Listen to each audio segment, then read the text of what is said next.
bem-vindo, vem tomar um café comigo, você estava com saudade e eu também. A saúde integrativa faz o quê? Integra todo mundo que tem uma mensagem boa para te passar e o Dr. Vitor está com a gente. Olá, doutor. Obrigado, Fernandinha. A gente vai colocar aqui, ó, todas as redes dele, porque se você não segue, você passa a seguir. E se você ainda não deu um like e não se inscreveu no nosso canal, você se inscreve também. A gente sempre gosta de começar o nosso bate-papo contando para as pessoas, porque assim, eu não sei se você vai concordar comigo, mas a tal saúde integrativa, né, a tal saúde natural ou essa nova medicina, ela sempre nasce de uma virada de mesa, de uma mudança na chave. Então eu queria que você começasse contando um pouco a sua história, porque quem está nos assistindo pode não ter virado ainda, pode ainda estar cuidando da saúde só com remédio, pensando em cirurgia e essas coisas. Eu me formei em 2011, fui fazer uma área totalmente técnica na medicina, que é a oftalmologia. Técnico, eu gostava de física ótica, legal. Durante a residência, eu descobri que eu tinha grau e tinha que usar cada vez mais, ao longo da residência, estava usando óculos cada vez mais alto. Meu grau estava aumentando. Aí comecei a ver com os pacientes a mesma coisa acontecia. A pessoa que começava a usar óculos não diminuía o grau, ela aumentava o grau. E aí comecei a perguntar para os professores, por que a pessoa está usando óculos e está piorando? Não era para melhorar? Era uma ferramenta para melhorar? E aí eu comecei a buscar na internet, tempos de Google, aí comecei a ver que, peraí, existem alguns livros que falam que é possível você reduzir o grau que eu tinha, no meu caso, que era miopia e astigmatismo. Eu era cético, vou estudar isso aqui e vou aplicar em mim. Eu fazia exames em mim, eu era oftalmologista, fazia em mim e monitorando o meu grau. Eu tinha 1,75 de miopia nos dois lados e 0,75 de astigmatismo dos dois lados. Comecei a fazer as técnicas, os exercícios, tomar cuidado com algumas coisas, tela de celular, horário, tentar fazer coisas ao ar livre, me expor mais ao sol. Aí eu monitorando comecei a ver que estava diminuindo meu grau. Peraí, aí comecei a falar com o professor, não, isso aí deve estar acontecendo alguma coisa, você não está medindo direito. Outro professor, não, algum erro está acontecendo, né? Enfim, resumindo a história, eu vi que na minha área, que é a oftalmologia, tinha muita coisa que não me foi ensinado. Aí quando caiu a ficha, eu comecei a entender, cara, será que não existem outras áreas da medicina? Porque o corpo humano não é só o olho, o corpo humano é o todo. Só no olho tem muita coisa que não me foi ensinado na residência de oftalmologia, onde eu estava nos melhores centros do Brasil, aqui em São Paulo que eu fiz. Será que existem outras coisas relacionadas ao nosso corpo que não era nos ensinado? Aí comecei a buscar e aí comecei a ver que muitas pessoas conseguiam emagrecer sem muito esforço, muitas pessoas tinham mais energia, enfim, aí diversos benefícios que a gente consegue ter com o trabalho de vocês também, inclusive, você consegue ter com algumas mudanças nos seus hábitos de vida. Gente, eu acho bem impressionante, e você que está me assistindo e acompanha aqui, sabe que a gente fala da saúde e a gente fala muito pouco sobre a saúde dos olhos, né? Sim. Talvez porque pra gente esteja tão enraizado que a única coisa que você pode fazer pelos seus olhos é você ir ao médico, né, ao oftalmo, e ele vai avaliar o seu grau e depois ele vai aumentar e por aí vai. E tem a questão da cirurgia e do colírio também, né? Eu acho importante a gente falar dessa não efetividade medida por toda vez o grau vai aumentando, mas eu também queria que a gente desse um panorama maior falando sobre os riscos, né? Porque a gente tem cirurgias oftalmológicas feitas a rodo, né? Vários mutirões e ninguém fala sobre as complicações, e tem o próprio uso de colírios e de medicamentos oftalmológicos que certamente, essa é uma pergunta, devem gerar algum risco também, né? Sim, eles têm conservantes, eles têm diversas substâncias que são usadas para você conservar aquela substância e invariavelmente faz mal para os nossos olhos, sim. Tanto é que a classificação de colírios, até colírios lubrificantes que substituem a lágrima, existem os ruins, que usam algum tipo de conservante, e os melhores que tem no mercado são os que conseguem não ter o conservante. E aí a ponta tem alguns filtros para que não tenha infecção, não tenha contaminação, são os melhores. Então todo conservante faz mal, irrita os olhos. Certo, e tem a questão da cirurgia também, né? O nosso olho tem a lente natural dele que faz convergir toda essa imagem que chega aqui para a retina. A gente tem duas lentes, a córnea, que é essa tampinha da frente do olho, que você bota o dedo, dói muito, e a parte lá de dentro, que é o cristalino, que ela mexe à medida que a gente vai focando para as coisas. Quando você faz a cirurgia na parte externa do olho, na córnea. Você tira como se fosse um filete, como se fosse um queijo que você corta assim, e você, quando a pessoa é míope, essa córnea está muito curva, então você tira um filete e deixa ela mais plana. E aí você consegue colocar ela para o foco certo. Como se fosse o que um óculos faria. Mas, obviamente, se você está com um grau que está aumentando, você usa o óculos, o seu grau continua aumentando. Se você não muda seu estilo de vida, se você não toma cuidado com o músculo ciliar, que está cada vez mais se tornando contraído, esse grau vai continuar aumentando. Se você usa óculos, você vai ter que aumentar o grau. Se você faz a cirurgia, era normal eu atender pacientes que fizeram a cirurgia em 2005, e o grau continua aumentando, chega uma hora que ela tem que usar óculos novamente. Por quê? Ela não atacou a base do que o grau está aumentando por algum motivo. Hoje em dia, países extremamente civilizados, por exemplo, Singapura, 90% das crianças em idade pré-escolar, escolar, 11 anos, usam óculos. 90%. Não ocorreu uma mutação em Singapura. É o hábito. As pessoas estão o tempo todo aqui, ó, iPad, celular, YouTube, escola. A vida está aqui. Nosso olho foi feito para viver uma vida fora do ambiente externo. Ver um animal, ver a frutinha. Então a gente mudou completamente. E qual é o efeito disso a longo prazo? Eu não sei. A longo prazo a gente não sabe ainda. Isso é muito recente. O que eu sei é que, em termos de grau, isso é um efeito que eu vejo imediato. O nosso grau cada vez maior, criança cada vez tendo que usar óculos por causa dessa contração continuada do músculo ciliar. A gente olha para perto, o nosso mundo agora está em perto. Tudo que é interessante, o mundo fora não é interessante. O mundo interessante está aqui.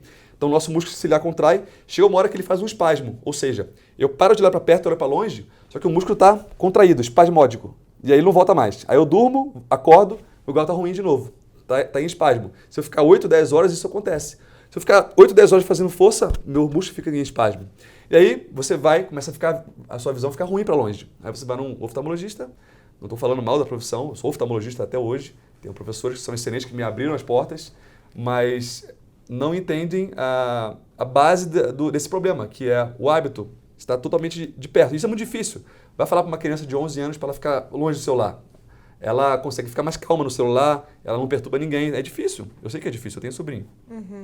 Agora, você está falando aqui, eu acho que o interessante é que todo mundo que senta aqui do lado também oferece uma possibilidade de mudança, né? Você disse que a origem de um problema oftalmológico pode estar, como toda origem de adoecimento, em hábito, em uma causa que o remédio, a cirurgia não vai atacar.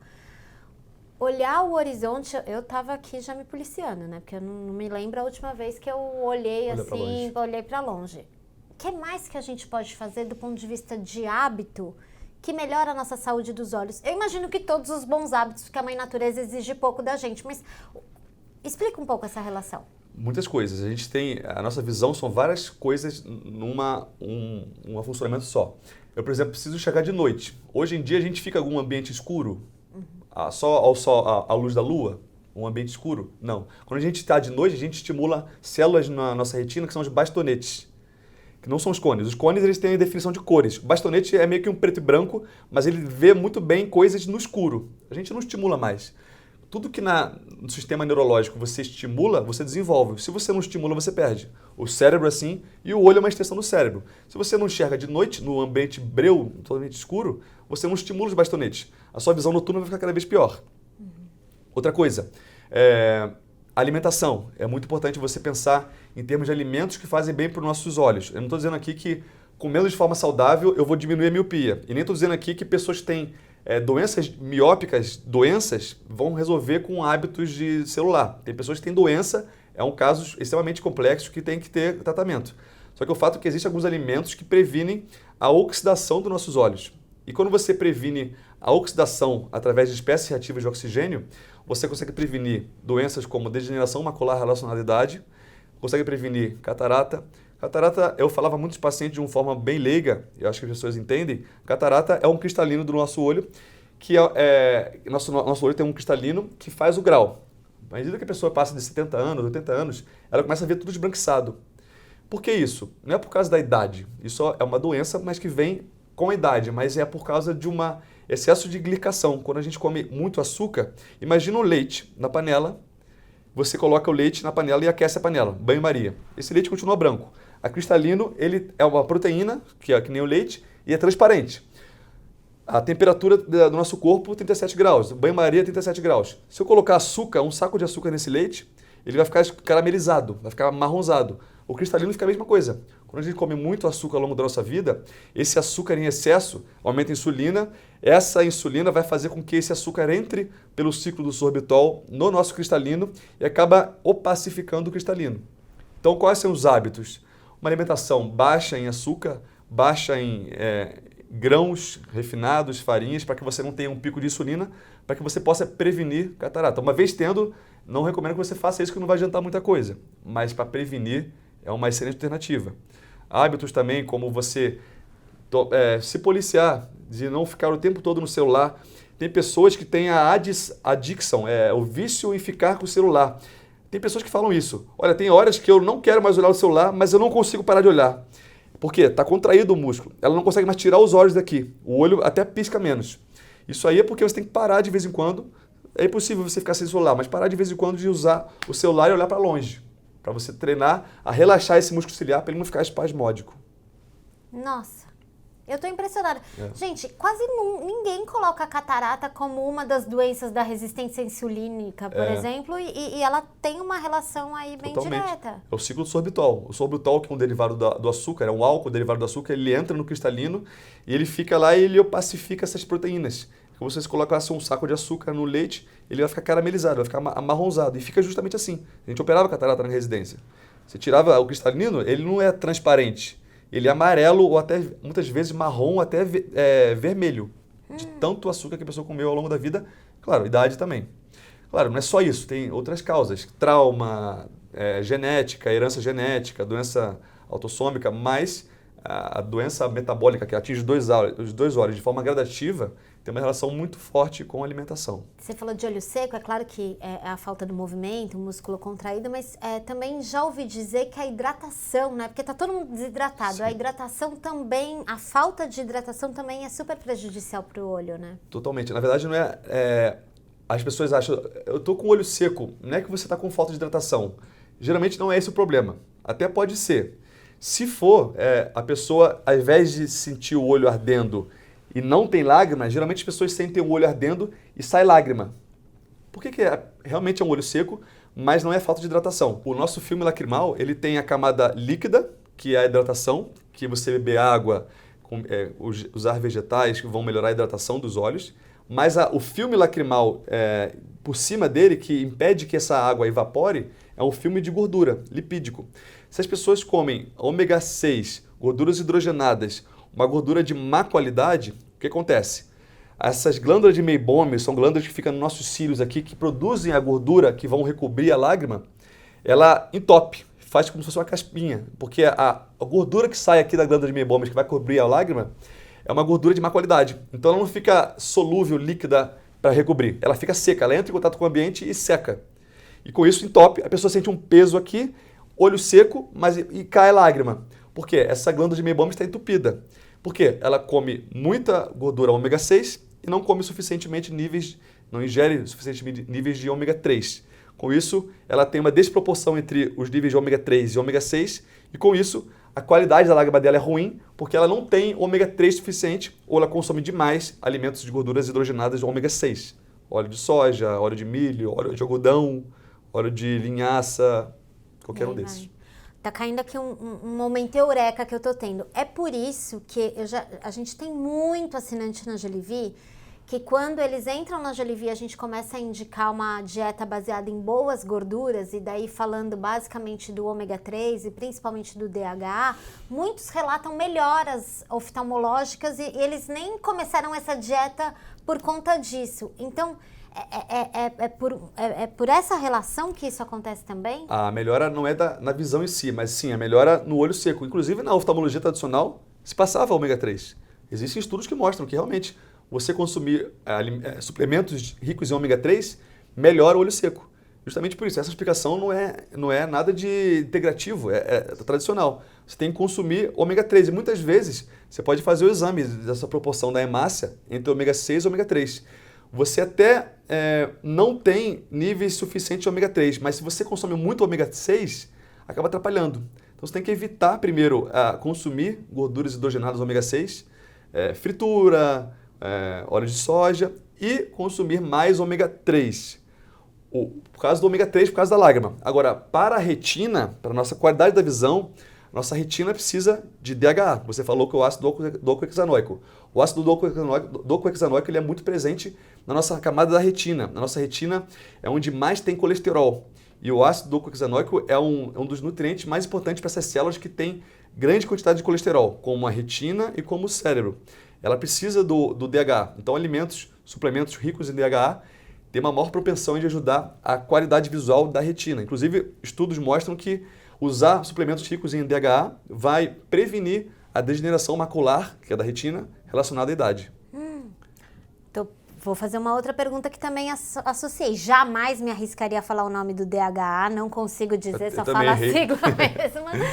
Mas você falou colesterol e me acendeu uma luz aqui. A gente tem um uso massificado de estatina. Remédio tem sua serventia, pode ser usado de forma pontual, tudo bem, mas a gente tem um uso massificado de remédios de todas as classes e a estatina também.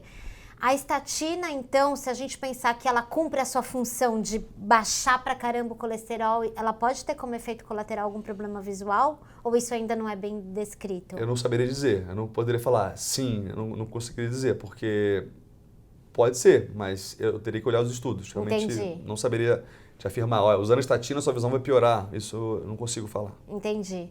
Tá, mas o fato é que quando a gente pensa em alimentação, a gente não pensa nos olhos, né? Porque a gente considera... Eu acho que a medicina tradicional hoje, ela considera o corpo dividido, né? Em vários segmentos. Então, quando a gente pensa em alimentação, a gente não pensa que isso pode beneficiar os nossos olhos e você está aqui brilhantemente explicando qual que é essa relação. Ao mesmo tempo, quando a gente fala de suplementos, a gente também não pensa em suplementos que podem beneficiar os olhos, né? Sabendo que está todo mundo desnutrido, ainda que obesos e tal. Então é isso, se a gente pode pensar em suplementos que potencializam a nossa visão ou que impedem o avançar de problemas, como é que é essa relação? Em termos de qualidade da visão, eu acredito muito mais em termos de não comer aquilo que faz mal para os olhos e se atentar nos hábitos, não ficar muito aqui no próximo, se expor ao ar livre, se expor ao ambiente escuro, melhorar a visão de longe com hábitos. O suplemento, eu não acredito que ele vai melhorar a visão. Eu acho que o que vai melhorar a visão é você não fazendo mal para o que vai prejudicar os olhos. Agora, talvez melhorar a saúde da sua retina, usar um suplemento rico em DHA, perfeito.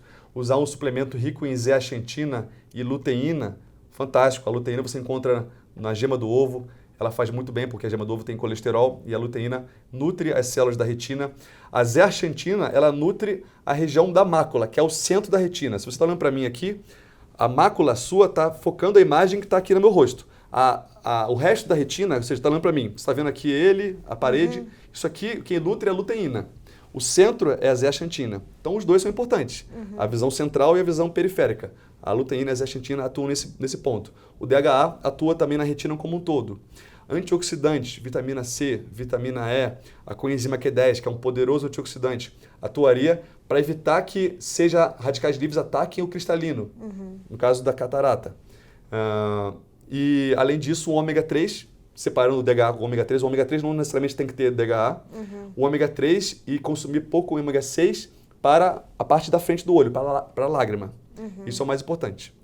Que coisa impressionante. E aí a gente está conversando sobre tudo isso e eu queria voltar um pouco na sua história, porque hoje a sua atuação não é não é concentrada na área da oftalmologia. Zero concentrada. Até porque um oftalmologista que não prescreve nem óculos, né, ficaria um pouco, destoaria ainda mais. Não que eu seja contra, mas muitas vezes é preciso usar óculos. Mas hoje em dia eu acabei optando mesmo por não ter os equipamentos e fazer um consultório baseado no estilo de vida. Só uma dúvida antes, você e a sua questão visual, você não precisa mais de óculos? Às vezes eu uso quando eu não recomendo que ninguém faça isso, mas quando eu não conheço o caminho, eu estou dirigindo à noite. Quando eu conheço o caminho e dirijo à noite, porque à noite para os míopes é pior, porque eu detenho miopia. Mas a minha visão, eu faço tudo, assisto aula, faço tudo sem óculos.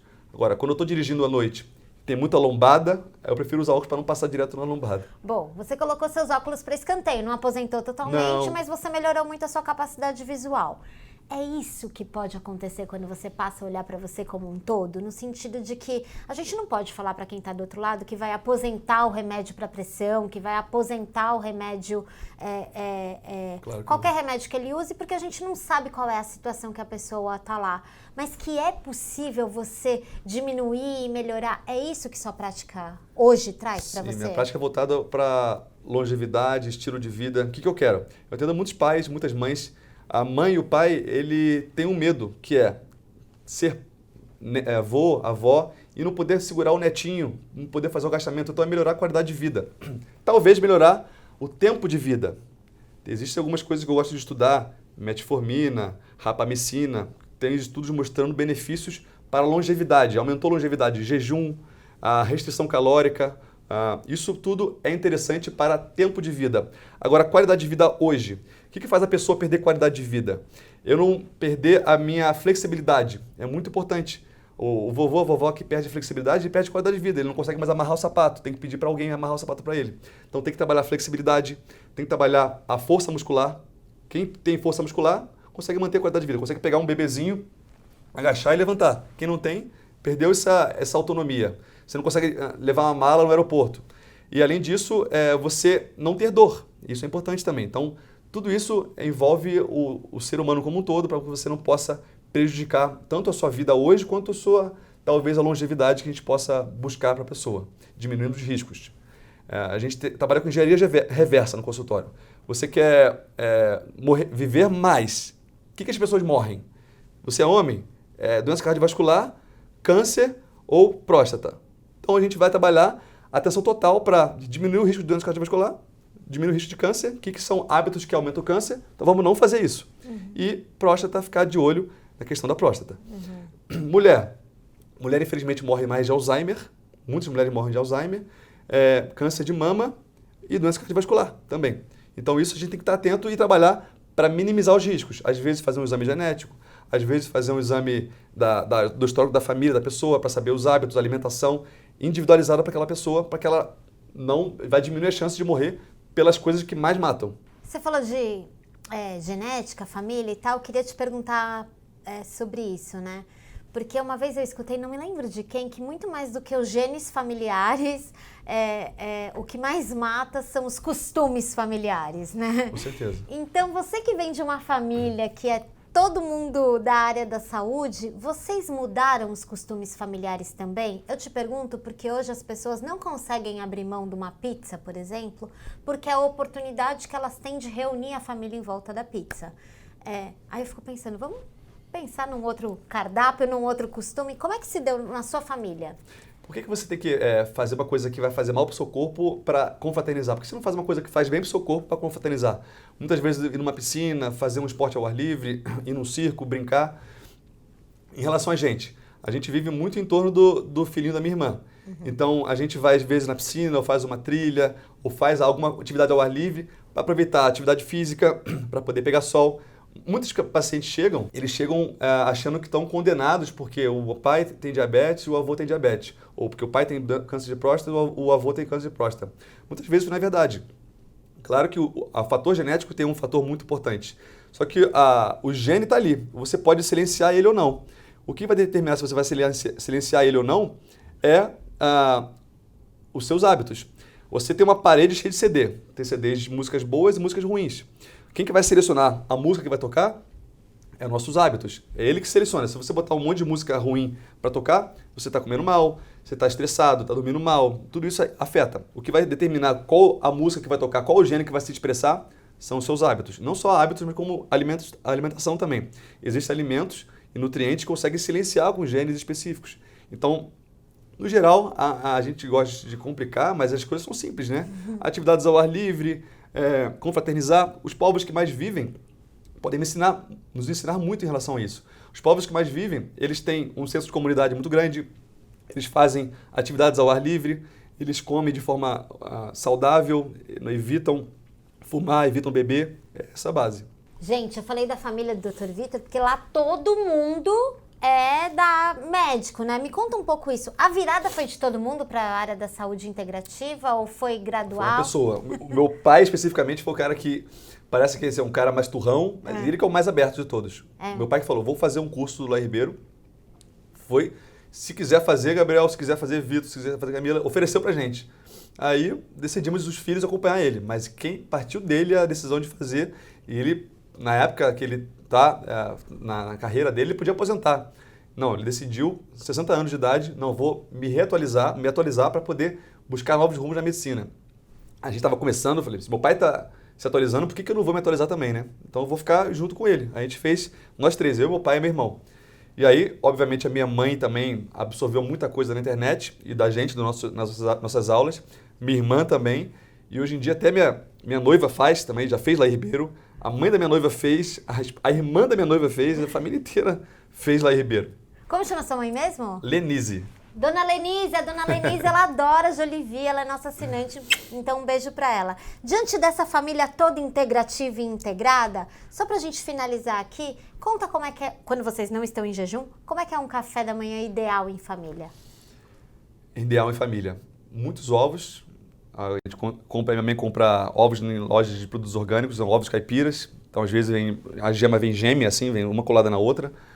Às vezes uma cebolinha, às vezes um tomate, um agrião. Ela gosta de kefir, então todo mundo toma sua dosezinha de kefir. Também usa kefir de leite e também kombucha e manteiga. Manteiga. É isso. Que delícia. Às vezes um abacate também, para mudar um pouquinho. Um abacate, uma fruta gordurosa, ou amêndoas, castanhas, é isso. E o abacate, de vez em quando, a gente usa para variar também com uma gordura monoinsaturada, com azeite também, isso ajuda. Tá. Quem tá assistindo a gente vai terminar, o que vai fazer? A primeira coisa, curtir o nosso canal, depois vai lá seguir as suas redes e o que a pessoa pode fazer hoje pela saúde dela? Terminar esse vídeo, levantar e sair. Olhar para o horizonte, já aprendemos. Levantar e sair, justamente. Olhar na janela, olhar no horizonte, se expor ao sol, se puder pegar um pouquinho de sol é importante. Botar a palma das mãos no ambiente aberto com sol. Se você não tiver com roupa, bota a palma das mãos. Caminhar, andar. Os povos que mais vivem, não necessariamente eles fazem atividade física pesada, mas eles estão sempre caminhando, fazer uma atividade leve ao longo do dia.